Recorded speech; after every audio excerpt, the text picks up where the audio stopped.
What's going on, guys? JP back at you once again, bringing you guys day number 5 in my 12th annual 31 Days of Horror, a series in which we watch and review 31 horror films in 31 days, all during the month of October.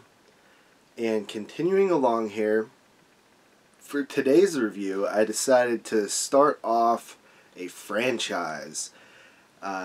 This is the Saw franchise, and I will be reviewing Saw 2 from 2005 for day number 5. And you're probably wondering, where's Saw 1? Well, I've already reviewed Saw 1 on a previous 31 days, so I didn't want to repeat that. But I did watch Saw 1 again, and it still holds up. It's still great. I still give it like a 10 out of 10, so if you're wondering. But there's a new Saw film coming out, Saw X, or Saw 10, the 10th Saw film. It's crazy that there are 10 Saw films and only 12 Friday the 13th. But I'm happy there are 10 Saw films just because I do like the franchise. It's been a few years since I've watched these. I have a weird history with the Saw franchise. The first one, just randomly rented it one night back in like 2005. Absolutely loved it. With 28 Days Later, watched both of those back to back. It was such a good night. And then I watched like the next 3 that came out like as soon as they came out, and then I kind of was like sick of everybody talking about Saw, so it kind of like made me not that interested. And then years later on 22 Shots, we reviewed the whole franchise back when there was only Saw. I think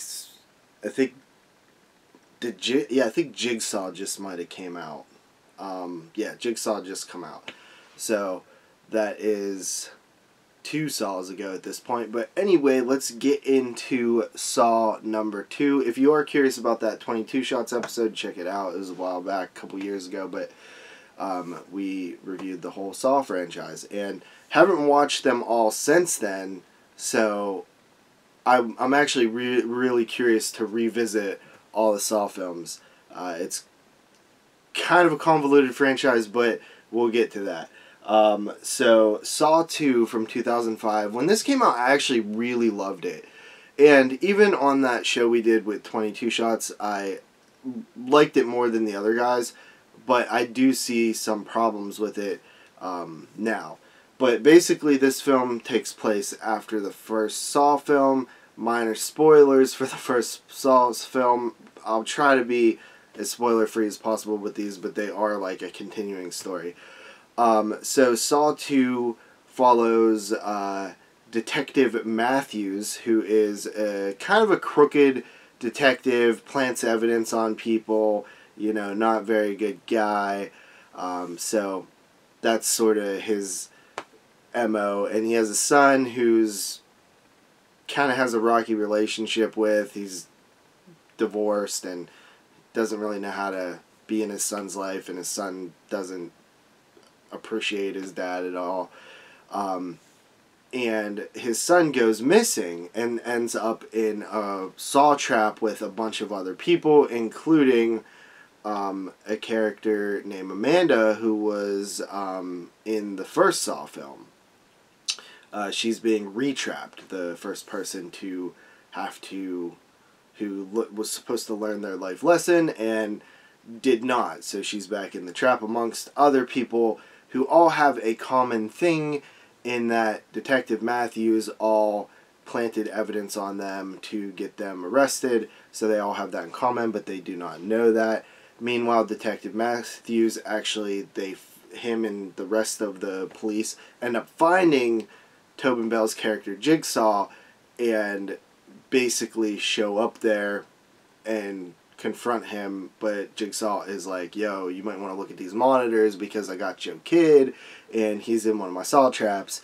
So boom, you know, there's this whole sort of cat and mouse thing, but they're right in front of each other. You know, it's Detective Matthews losing his shit because his son's trapped in a Saw trap, and Jigsaw is like taunting him and also giving him advice, which Detective Matthews does not want to take.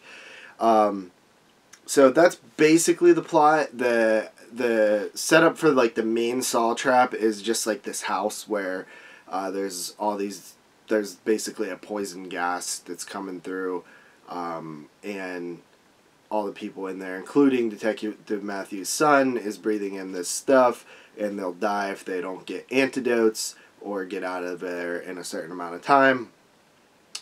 And there's different traps within the house, like a needle pit, and also like some nasty reverse finger trap, razor wrist trap thing. There's a crematorium type thing in there as well. But yeah, that's basically the plot. So first of all, the thing that I love about the Saw movies is like how connected they are. And I think this, in terms of story, is a pretty good follow-up to the first film. I like the idea of bringing back the Amanda character, played by Shawnee Smith. Tobin Bell is great as always. Like this, he's just very good. He became such an icon. I'm glad to see that too, because he's a fun actor. It's weird going back to these, 2005 Saw film, and I like the story with the setup of all the people in the place, and they all have this connection, and it all fits together really nicely, especially by the end. I think the biggest problem with this film, and I really didn't have a big issue with it a while back, but the more times I've seen it, I kind of feel it, is the acting. Like, the acting is well below the rest of the Saw films, except for maybe like Saw 7. And it's mainly from the people in the Saw trap. It just feels a little bit rushed, maybe. I mean, they made these back to back to back to back, and maybe they could have casted better for the roles of the people that are in the Saw trap. I like some of them. The main one that everybody seems to know is the buff dude. I forget his name, but he's former, been to jail. Most of them all been to jail, but he's like the bully, the sorry, the loose cannon of the crew, sort of the one that's bossing everybody around and pretty much a complete douchebag. I like some of the hints, the follow the rainbow, and how that all works. It was really well thought out.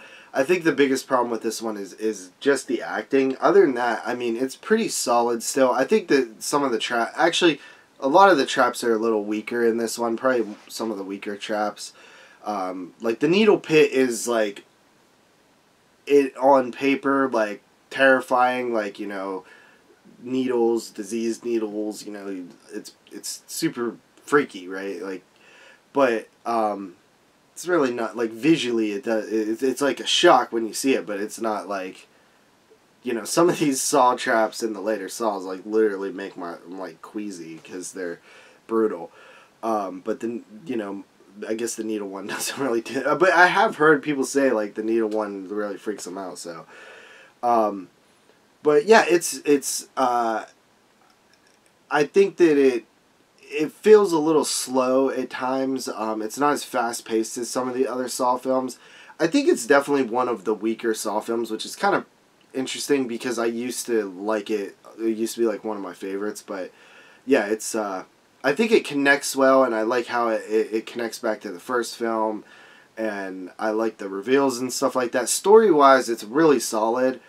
Trap wise and like pacing, and some of the acting is where it kind of comes up a little bit short, but overall, I mean, I still think it's a pretty decent movie. I give it a 7 out of 10 for a Saw film, and yeah, so that is Saw 2.